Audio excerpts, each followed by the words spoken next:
Oh, I could feel it in the air tonight, and I could smell it from a mile away. I called it literally when we lost against the Wizards. I told you guys, when I be knowing something, hashtag Bree be knowing. I said we're going to lose to a lower team, and then we're going to beat the Bucks. Did I expect a 41-point blowout? No. But let me tell you this. Celtics have now beat the Bucks in the regular season series 2-1. And I think that the argument that's going to be made on the Bucks' behalf is that they were on a traveling back-to-back. They were just in Indiana yesterday. And honestly, I don't accept that argument. I don't accept that excuse because the Celtics actually play better on the second night of back-to-backs. They are 8-3. And I just hold Giannis and his whole crew to a higher standard, a higher caliber, a higher expectation. So I don't believe that that should be an excuse for them. I don't. Sorry. Middleton didn't even play yesterday. He did exit this game with an injury, accidental elbow to the face, had to get stitches, but he wasn't impacting the game when he left in the third quarter anyways. And even the announcers said that, so it wasn't just me being biased. Celtics defense was just there tonight. Celtics play to their competition. They love a challenge. And they got the job done tonight in Milwaukee, beat them, like I said, by 41. The largest lead was 49. 140-99 held the Bucks under 100. The Celtics are now 25-15 on the road, the second best record in the NBA for road game wins and losses. 140 points are the second most points that the Celtics have scored this year. And the Celtics are 35-3 when they score 120 points or more this season. There have been 10 40-point wins this season in the NBA, and the Celtics have 3 of them, and no other team has more than one 40-point win this season. Celtics had complete control of this game from the start, and you could tell right away. Tatum and Brown were on fire, showing everybody that they are the best duo in the league, and it's not just the eye test, it's also the stats test. Jaylen Brown and Jason Tatum now have 22 games with both of them scoring 30 points or more. Tatum and Brown are the only duo to do this since 2002, Kobe and Shaq. That's some GOAT-like comparisons, if you ask me. Tatum and Brown had 70 points combined in the third quarter. They were actually outscoring the entire Bucks team at many points in this game. It was actually really fucking cool to see. This has been the Celtics' largest road lead since 2001. And this was such a sweet victory because back in late February, the Bucks took the 1 seed from the Celtics. And it was nice to get a win over the Bucks and make the race a little bit closer to try and get that 1 seed back in the Celtics' possession. And if it came down to it, because the Celtics beat them in the regular season series 2-1, they would beat a tiebreaker and the Celtics would get home court advantage. Celtics live and die by the 3. Is that any surprise to any of us at this point? No, I didn't think so. And that was the big difference maker in the game. The Celtics were shooting 52% for the entire game, but at half, the Bucks were only shooting 13%. They got their percentage up to 32 at the end of the game, but the Celtics maintained at 50% the entire game, and that consistency won them the game overall.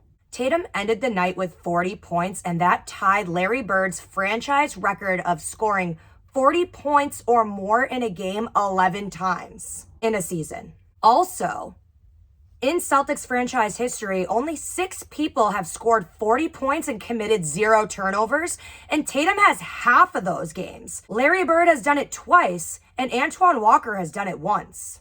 The Bucks were losing by 28 at the half, and that was the largest deficit that the Bucks have faced against any team this season. This game was basically a wrap at halftime, and I felt really bad for the announcers because they basically had to ad-lib for 12 minutes of basketball in the fourth quarter, and they were literally grabbing at straws. They found Sheryl Crow, of all people, courtside with her son, and she's a Bucks fan, and at this point, the Bucks were down 40. It was just so funny. Like, what is she supposed to say? Like, so awkward. It was just weird, but at least the feed didn't cut out with those technical difficulties the last time that the Celtics were shining, because guess what? Nobody wants to see us win. Tatum finally found his three-point shot tonight.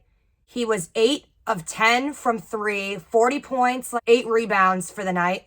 Brown started off this game hot. He had 17 points in the first quarter, cooled down a little bit in the second, got a little bit more points in the third, and ended the night with 30 points, 5 rebounds, and 5 assists. Brogdon had 14 points, 5 assists, and 4 steals, just being that sixth man of the year like I will continue to preach. Horford had 14 points, 4 of 6 from 3. Smart had 10 points and 8 assists. And on the other side, Giannis had 24 points and 7 rebounds. Middleton had 13 points before he exited the game mid-third quarter with that injury. And Portis had 12 points off the bench. Also, some funny things that happened in the game today.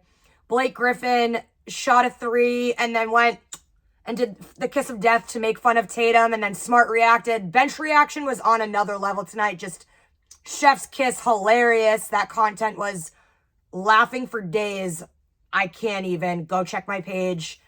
Also, another situation that Blake got into, he basically hard fouled Giannis Antetokounmpo, you know, the brother that just is on the sideline.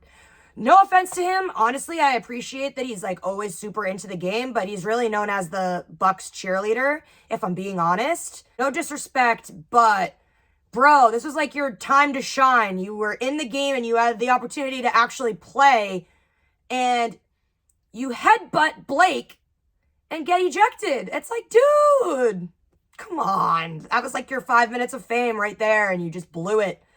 And Blake's like laughing in his face. It was so funny. So, yeah, that happens.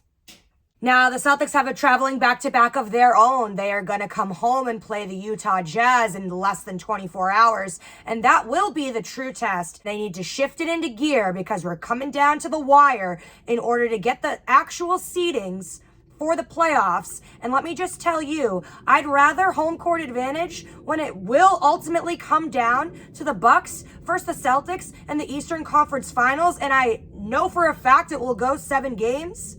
If Giannis shows up to play and the Celtics have a little bit of mental mistakes like they're going to ultimately have, OG Isaiah Thomas, not IT4, do not confuse the two, said, this is a team that is very focused and has been focused and committed for a while. They are a young team. They are young, but they have experience. So he's referring to the fact that they've been to the finals. They've been to Eastern Conference Finals. They've been to the playoffs numerous times, but they just haven't gotten over that hump yet. So I'm hoping that this is the year that they do that. Celtics are actually 8-3 on the second night of back-to-backs. They do really well for some reason when they don't have any rest. I don't know. It doesn't really make sense. A lot of things don't really make sense to me about this team, but I love them anyways. Let's see if they can make it 9-3 when they take on the Utah Jazz in less than 24 hours at the TD Garden. This has been Brie Marie D, Boston Banner Bound.